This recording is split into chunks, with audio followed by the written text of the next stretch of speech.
Hello मुसाफिरांनो, मागच्या एपिसोडमध्ये तुम्ही बघितलंच असेल की मी मदुराईला कशी पोचले आणि दुसऱ्या दिवशी आम्ही कोणती 2 प्रेक्षणीय स्थळं बघितली.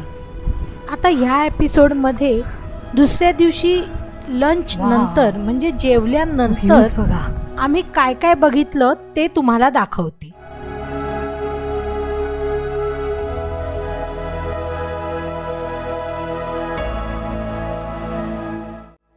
ह्या सुद्धा जैन गुहाच आहेत.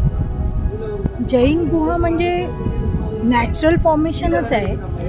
गुहा नॅचरली फॉर्म झाली आहे, पण त्याच्यात सुद्धा त्यांनी थोडंसं काव करून त्यांच्या साधनेसाठी म्हणा, राहण्यासाठी ह्या जागा शोधलेल्या होत्या. या उंच टेकडीवरती असल्यामुळे त्यांना नजर ठेवायला पण सोपं जायचं आणि नॅचरल कॅलॅमिटीजपासून पण त्यांना संरक्षण मिळायचं.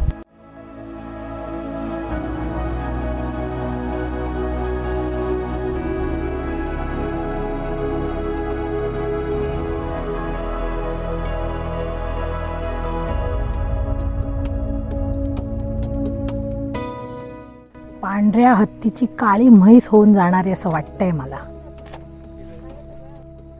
इथे काही खड्डे खोदलेले आहेत. तर यांचं म्हणणं आहे की जैन मुनी इथे औषधं कुटायचे आणि त्याच्या बाजूला काही इन्स्क्रिप्शन्स पण आहेत. थांबा, तुम्हाला दाखवते.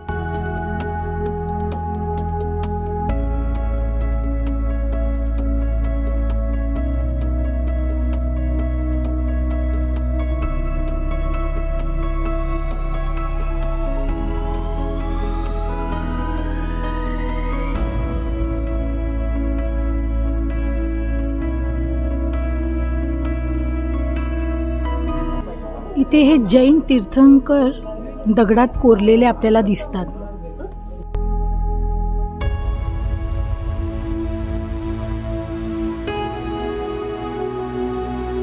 इथे वरती एका ओळीचा एक शिलालेख देखील आहे.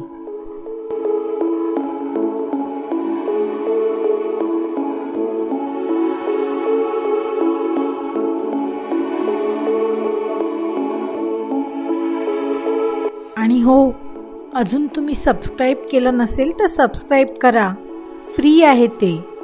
मी अशाच वेगवेगळ्या हिस्टॉरिकल प्लेसेस तुमच्यासाठी घेऊन येत राहीन. इथून आम्ही निघालो अरिटापट्टी गावाकडे. तुम्हालाही माझ्यासारखी ही ट्रिप करायची असेल तर मी खाली या ग्रुपचे कॉन्टॅक्ट डिटेल्स दिलेले आहेत. अरिटापट्टीला महाभारतातील पौराणिक कथांमध्ये अरितपट्टी किंवा पंचपांडव पदुकाई असेही म्हणतात. अरिटापट्टी हे मदुराईच्या ईशान्येला सुमारे 25 किलोमीटर अंतरावर खडकाळ टेकडीजवळ वसलेलं गाव आहे. आता आम्ही हा डोंगर चढायला आलो. या अरिटापट्टी गावात सर्वात जुने ज्ञात तमिळ ब्राह्मी शिलालेख आहेत. तसेच तमिळनाडूमधील सर्वात जुने ज्ञात असे पाशुपत शैव धर्माशी संबंधित लकुलिशाची प्रतिमा आणि जैन वसाहती आहे. ह्या दगडावर कोरलेला जो शिलालेख आहे तो सुमारे 2ऱ्या शतकातील आहे. हे ॲक्च्युली जैन बेड्स आहेत. ही जी गोलाकार अक्षरे दिसतायत ती वट्टेलुट्टू लिपीमध्ये लिहिलेली आहेत. ही गोलाकार लिपी 6व्या शतकात उदयाला आली.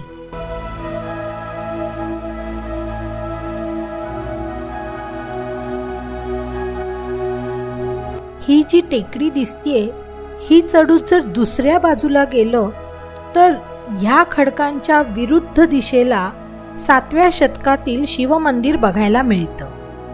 पण इथून चढून दुसऱ्या दिशेला जाणं फारच कठीण काम दिसतंय. त्याच्यामुळे आम्ही फिरून वळून ह्या टेकडीला वळसा घालून चालत चालत ह्या खडकाच्या उलट्या दिशेला गेलो.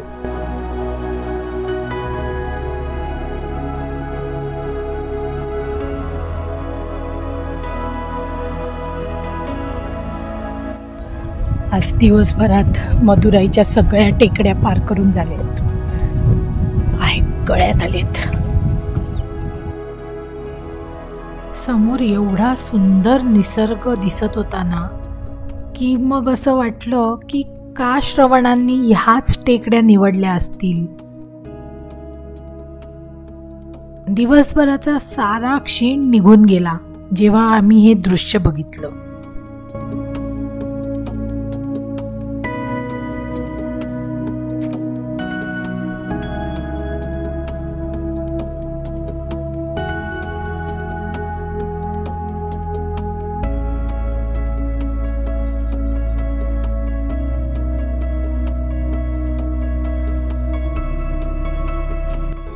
ग्रुप टूर बरोबर नसते ना तर मी इथे कधीच आले नसते एकटी.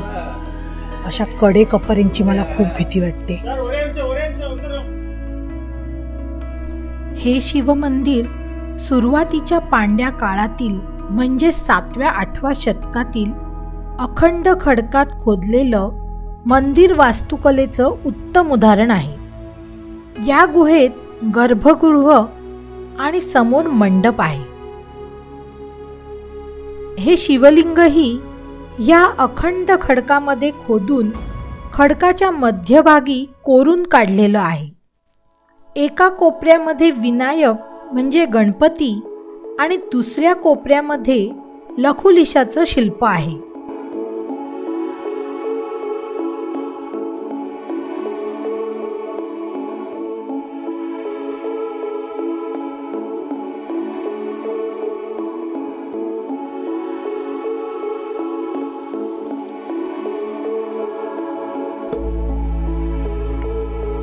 दिवसभरात मदुराई पालथी घातली. आज अजून आता तिथे चालत जायचंय.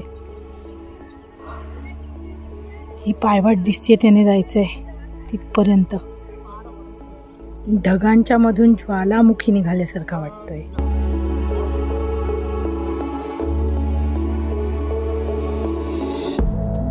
अरिटा पट्टीवरून निघून अळघर कोईल या गावात जायला निघालो.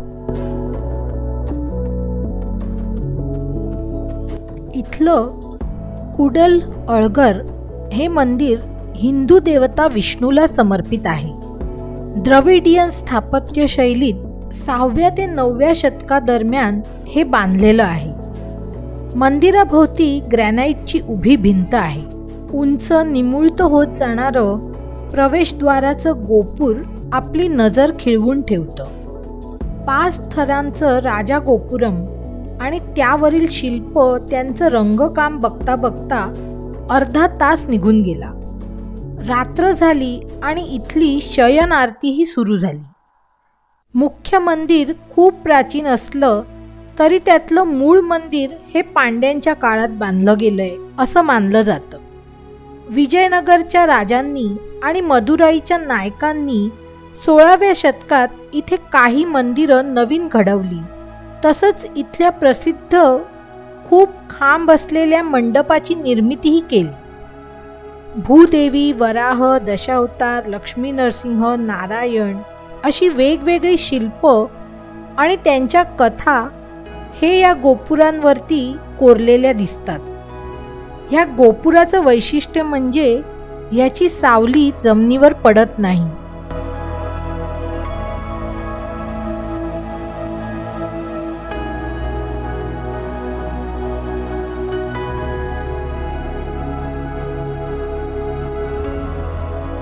अर्थातच खूप उशीर झाला होता. मंदिर बंद व्हायची वेळ आली होती आणि आम्हालाही भूक लागली होती. त्यामुळे इथून आटोपतं घेऊन रस्त्यात जेवण करून आम्ही हॉटेल गाठलं. आणि त्या दिवशी पडल्या झोप आली असेल हे तर काही सांगायला नकोच, कारण एवढे थकलो होतो दिवसभरात. आता तुम्ही इथपर्यंत बघितलंच आहे तर एक लाईक करा, शेअर करा आणि हो, सबस्क्राईब करायला विसरू नका. धन्यवाद.